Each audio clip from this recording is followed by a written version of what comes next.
Avant de commencer ce conseil municipal, je vous propose, mes chers collègues, que nous observions une minute de silence à la mémoire de Thierry Clavé, remarquable agent du service des sports et grand ami et homme dévoué à sa commune et à ses amis, qui nous a quittés malheureusement.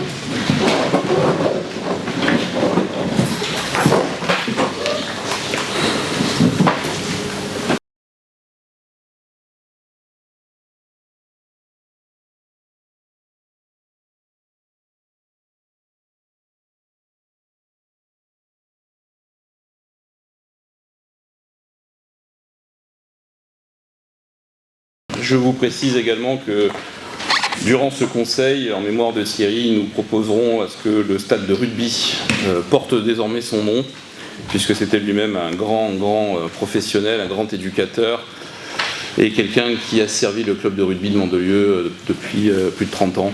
Donc il était normal, au regard de son implication et du souvenir qu'il laissera tant à ses collègues qu'à nous tous, eh bien, que nous lui rendions cet hommage. Parfait. Donc, en ce qui concerne les pouvoirs, Madame Cécile David sera représentée par Monsieur Patrick Peretti, Didier Sobry sera représenté par Didier Laumont et Madame Elisabeth Valenti sera représentée par Madame Marie-Hélène Récollet. Et Henri Leroy sera représenté par moi-même. Écoutez, voilà, je suis content de l'apprendre. Très bien. Alors, je vous propose de nommer la plus jeune d'entre nous, Madame Sandra Cassio-Garcia, au poste de secrétaire de séance. Je pense que tout le monde porte cette candidature. Après une belle campagne. Eh bien, oui, il n'y a pas eu besoin de primaire, mais en tout cas, le Congrès vous désigne à l'unanimité.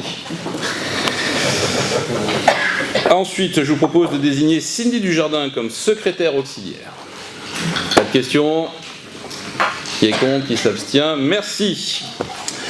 Approbation du procès verbal de la séance du 29 juin qui vous a été adressé par courriel en date du 21 septembre. Est-ce que vous avez des questions? Pas de questions. Qui est contre, qui s'abstient, merci. Ensuite, dans le cadre des décisions prises dans les délégations du conseil municipal, celles-ci vous ont été adressées le 21 septembre 2021 avec le courriel avec la convocation. Est-ce que vous avez des questions? Pas de questions. Qui y a des observations? Rien. Qui est contre? Merci. Très bien, nous passons donc officiellement à ce conseil municipal du 27 septembre. Ce conseil municipal sera, sachez-le, très important puisqu'il porte des décisions fortes. En dehors, bien sûr, de la dénomination, comme je vous le disais dans mes propos introductifs, du stade de rugby du nom de notre ami Thierry Clavé qui nous a quittés brutalement. Et aujourd'hui, j'adresse une pensée affectueuse à toute sa famille, de la part de nous tous, naturellement. Thierry était un agent exceptionnel et plus que ça, un ami et un père aimant. Donc il nous manquera, c'est certain.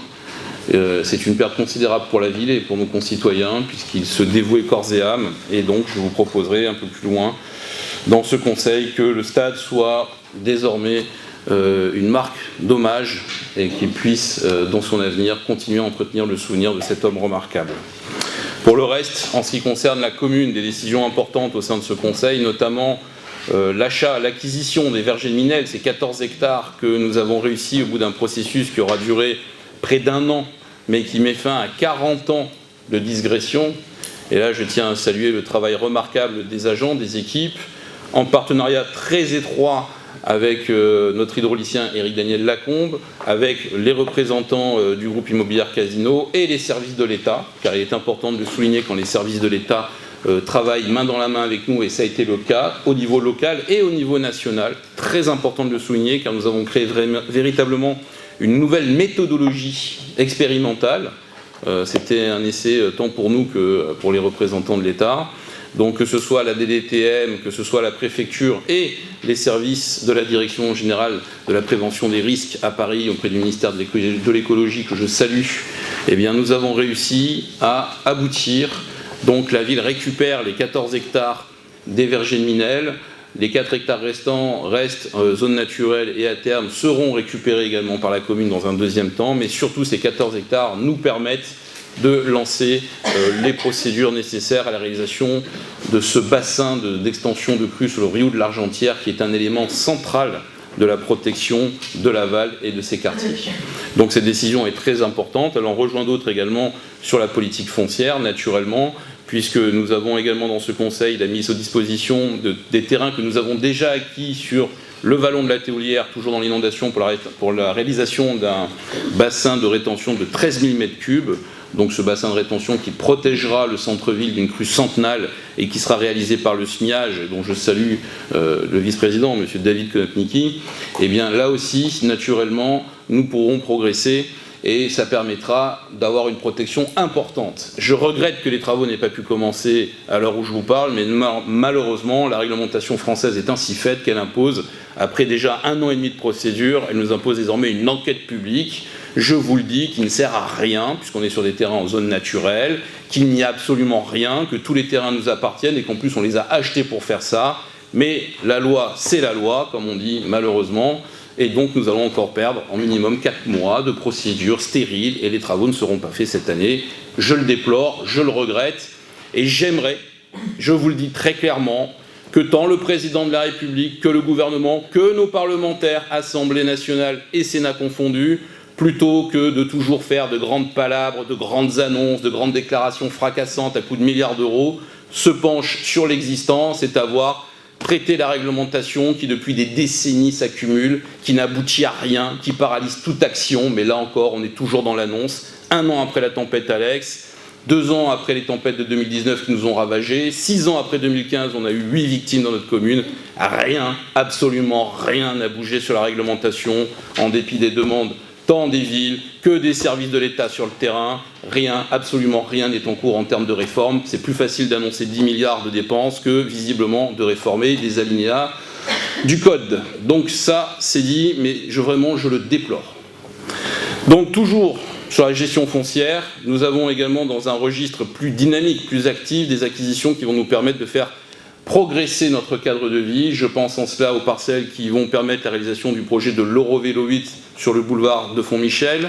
Je pense aux acquisitions qu'on fait sur le boulevard des Écureuils pour nous permettre de retraiter tout ce secteur et notamment devant la résidence du Marco Polo, on va enfin pouvoir régler le stationnement et l'entrée des copropriétés. Ça sera une bonne avancée et je vous le rappelle, le boulevard des Écureuils sera rénové en début d'année prochaine, non pas dans son projet définitif, mais en tout cas pour permettre un axe de circulation sécurisé tant sur la route que sur les trottoirs. C'est un projet important, mais on doit le faire. La chaussée est fortement dégradée, donc il n'est pas tolérable dans notre ville que des chaussées soient dans cet état. Ensuite, sur la dynamique générale, une très belle délibération qui concerne tous les citoyens, sans distinction, c'est la création, le lancement de la procédure de la création de la mutuelle communale, dont je félicite et remercie à la fois les services pour avoir porté ce projet, et comme je remercie également les élus qui s'y sont consacrés. Cette mutuelle communale, le principe en est simple, elle nous permettra de créer avec la ville, auprès d'un opérateur privé, une mutuelle auquel tout le monde pourra souscrire, et bien sûr, tant les services que les prix qui seront proposés seront très attractifs et permettront à tous les citoyens de faire des économies, tout en ayant un haut niveau de service. C'est la consigne que nous avons donnée, c'est ce qui sera dans le cahier des charges, et ça permettra d'être concret sur le terrain, sur un domaine de la santé, qui n'est pas de notre compétence, mais quand on peut aider avec ce type de dispositif, il faut le faire. C'est un programme, c'est un engagement que nous avions pris, qui n'était pas dans le programme de mandat, mais que nous avons rajouté. Ça fait 1 an que nous travaillons dessus, donc bravo à vous. Nous lançons la procédure aujourd'hui pour qu'elle soit opérationnelle au cours des prochains mois. Donc naturellement, j'y reviendrai, vous vous en doutez bien. Donc un conseil riche en actions. Un conseil où nous irons également dans le détail. Nous allons notamment voter une subvention pour un bailleur social, pour lui permettre d'installer des batards d'eau dans une résidence très exposée aux inondations. Car là encore en France, il faut le savoir, les bailleurs sociaux ont eu leurs finances massacrées par les réformes de l'État, le même État qui nous donne des leçons jour après jour et qui en plus l'outrecuidance de nous infliger des amendes, notamment sur la loi SRU pour les logements sociaux, alors que lui-même va piquer dans les caisses pour essayer de rétablir ses finances. Et là, je vous reparlerai de la taxe d'habitation. Et donc, les bailleurs sociaux n'ont plus les moyens d'entretenir leurs bâtiments. Et nous devons, à chaque fois, avec notre argent communal, abonder sur leur budget pour leur permettre de rénover les façades, pour leur permettre de changer les fenêtres, de changer les portes. Si nous ne le faisons pas, les travaux ne sont pas faits. Et aujourd'hui, nous votons une subvention à Côte d'Azur Habitat pour leur permettre de poser des batards d'eau pour sécuriser face aux inondations sur une résidence qui est sur un vallon. Si nous ne votons pas cette subvention, les travaux ne peuvent pas se faire.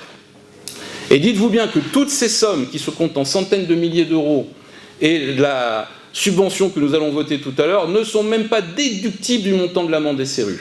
Non seulement c'est un scandale, mais c'est une honte. Et là, je m'adresserai directement à ceux qui votent les lois et à ceux qui les font, et surtout à ceux qui prétendent s'enorgueillir. Nous, on assume, on est sur le terrain, on paie, on ne déduit pas, on paie quand même parce qu'on ne laisse pas les gens dans le besoin. On ne fait pas des fanfaronnades à grand renfort de moulin de bras pour dire qu'on est dans le social et qu'on fait du logement, alors que dans la réalité des faits, toutes les procédures, toutes les réformes qui ont été faites n'ont fait que détruire la capacité des bailleurs sociaux à faire des logements de qualité. Faire du logement social, ça ne signifie pas de faire des cages à lapins pour faire du chiffre et du quota comme en Union soviétique. Ça signifie de faire des logements de qualité, dans des quartiers de qualité, pour qu'il n'y ait aucune différence entre un citoyen en difficulté et le citoyen qui n'a pas besoin d'être dans un logement social. Ça encore, c'est une politique que nous devons faire, nous devons l'être sur le terrain, nous devons l'assumer, nous le ferons, puisque les autres ne le font pas, très clairement. Et enfin, pour conclure aussi sur les grands projets de ce Conseil, nous allons adapter, je vous l'avais dit, notre politique de ressources aux réformes qui nous sont imposées, et notamment la suppression de la taxe d'habitation, cette suppression de la taxe d'habitation qui n'est ni réfléchie, qui n'est pas concertée, qui ne tiendra pas dans le temps, et qui est là aussi un mensonge quand on dit qu'on compense les communes à l'euro près, c'est faux, tout simplement parce que pour notre ville, je vous donne un exemple très concret, elle est basée sur les recettes de 2017, c'est-à-dire sur l'avis d'imposition de 2018. Tout ce qui a été fait depuis, en termes de création de logements, en termes de modification, n'est tout simplement pas pris en compte, ni la dynamique fiscale. Ce qui veut dire que tous les nouveaux logements qui sont sortis de terre depuis cette date, qui vont nous générer des coûts, puisque nous allons devoir notamment, par exemple, faire des classes, et je salue l'ouverture de 2 classes à Frédéric Miscal cette année, les services, l'entretien des voiries, tout ça n'est plus pris en compte, contrairement à la taxe d'habitation qui était une ressource dynamique. C'est une réforme politique qui a été faite dans un but politicien, qui n'est financé que par le déficit de l'État, qui ne tiendra pas dans le temps, puisque l'État ne sera incapable de compenser à l'euro tout en ayant privé nos villes de dynamique. Donc là encore, nous devons nous adapter, nous devons faire preuve de responsabilité, et nous devons préserver le pouvoir d'achat de nos concitoyens. Donc là encore, nous avancerons résolument, posément, mais avec des faits avérés, avec des réflexions posées, et sans faire de démagogie.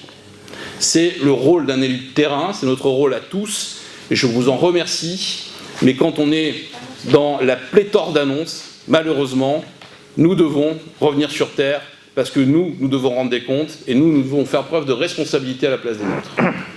Voilà, mes chers amis, pour ce conseil municipal qui acte la sortie d'une saison estivale qui fut riche, qui fut sécurisée, et là je tiens à remercier toutes les équipes, tous nos agents, que ce soit les forces de sécurité pour leurs milliers d'interventions, pour les grandes interpellations, pour les flagrants délits, pour le grand taux d'efficacité de notre centre de surveillance urbain. Près de 9 cas sur 10 font l'objet d'images du centre de surveillance urbain transmis aux enquêteurs. Plus de 82% des affaires sont résolues grâce à notre centre de surveillance urbain. Nous avons fait les interpellations, je vous le disais, plus de 2500 interventions. Et nous avons également fait les interventions sur les plages pour les tenues de bain non adéquates, susceptibles de causer de troubles à l'ordre public, près de 250 interventions. Car là aussi, je vous le dis, mes chers amis, à Mandelieu, l'arrêté anti-burkinil a été pris, comme pour toutes les tenues de bain non appropriées, et chez nous, il est appliqué strictement. Je ne tolérerai pas la moindre faiblesse sur ce plan-là. Ce serait inacceptable, ce n'est pas républicain, et ce serait vraiment une défaite de pouvoir le tolérer et surtout de l'afficher sans le faire exécuter sur le terrain. Là encore, on ne fait pas de politique, on fait du concret. On fait des promesses, on fait des actes et on les accomplit et on s'assure qu'ils soient accomplis. Et à ça, là-dessus, croyez-moi, on ne lâchera rien. Tout comme, je vous le dis, j'ai saisi officiellement le parquet pour avoir le compte-rendu des verbalisations qui sont faites par la police municipale sur lequel, sachez-le, il n'y a en France aucun fichier centralisé. La gendarmerie ne sait pas quel est le suivi, les services de la ville ne savent pas quels sont le suivi, personne ne sait si ces amendes sont vraiment exécutées par l'État. Et je me demande même si l'État le sait. Voilà l'état de la France réellement. Voilà l'état du terrain. Parce que là encore, j'en entends tous les jours. Et là, c'est pour ça que je tiens à rendre hommage à tous ceux qui travaillent aussi aux membres qui ont protégé nos massifs de l'incendie. Vous avez vu ce qui s'est passé dans le Var. Notre CCFF, lui, nos bénévoles du CCFF, sachez-le, ont parcouru plus de 4000 km pendant l'été de surveillance. Et ils ont réussi, grâce à leur intervention, à empêcher un départ de feu. Leur rôle n'est pas de se substituer aux sapeurs-pompiers, mais ils ont un rôle décisif, car parfois, quand ils sont sur place et que le feu démarre, ils interviennent et ils ont sûrement empêché un nouvel incendie. Et en soutien à nos voisins du Var, à nos amis qui ont été dévastés par cet incendie terrible, nous voterons aujourd'hui une subvention de 5 000 € que je leur remettrai d'ailleurs mercredi. Et cette subvention, à leur demande, sachez-le, servira à la revégétalisation de leur massif. Et c'est un très beau geste, donc nous l'avons fait d'un commun accord. Je me rendrai sur place d'ailleurs à leur demande et je les en remercie, mais ça sera vraiment, sachez-le, en soutien, comme ils nous ont eux-mêmes aidés quand nous étions en difficulté. Il est normal que la ville de Mandelieu soutienne les communes qui sont dévastées. Je vous rappelle qu'on avait voté une subvention de 100 000 € pour la RPI niçoise lors de la tempête Alex. C'est normal. Quand on a eu besoin d'aide, l'aide est venue de France, elle est même venue de l'étranger. Je vous rappelle notamment que les sapeurs-pompiers de Bavière étaient venus spontanément nous aider en 2015, les pompiers de la commune d'Autobrunn. Donc là aussi, si un jour nos amis allemands sont en difficulté, eh bien nous irons. C'est normal. C'est un peu aussi la fraternité européenne, mais c'est aussi la fraternité des communes qui connaissent et qui savent ce que sont les crises, et qui savent pourquoi on doit s'y préparer, qui savent pourquoi il est impératif d'aller plus vite, tant sur la loi que sur les actions sur le terrain, parce que ce qui se passe aujourd'hui en termes de crise, c'est passé, se reproduira. Et notre rôle, c'est d'entretenir les consciences, c'est d'entretenir la formation, mais c'est de nous préparer au mieux. Et je le déplore là aussi, que compte tenu des retards de procédure, des marchés publics, des complications aussi pour se faire livrer le matériel, puisque la France ne produit plus rien, eh bien, malgré tous nos efforts aujourd'hui, nous ne sommes prêts qu'à 15% des objectifs déployés. C'est un fait. Mais nous ferons avec du mieux possible naturellement. Voilà, mes chers collègues, pour ce conseil essentiel, stratégique, prédominant. Donc aujourd'hui, je vous propose de passer à la première délibération qui concerne, je vous l'avais annoncé, l'acquisition des vergers de Minel, ces 14 hectares qui rejoignent le patrimoine communal et qui vont nous permettre de réaliser ce qui sera sûrement l'un des plus grands ouvrages de protection hydraulique d'Europe. Et j'espère que nous en ferons un des plus beaux parcs interurbains de France. En tout cas, il sera connecté au Sanperre, il sera connecté à l'Estérel, au port de mer et à terme au centre-ville avec la canopée urbaine qui continue son déploiement.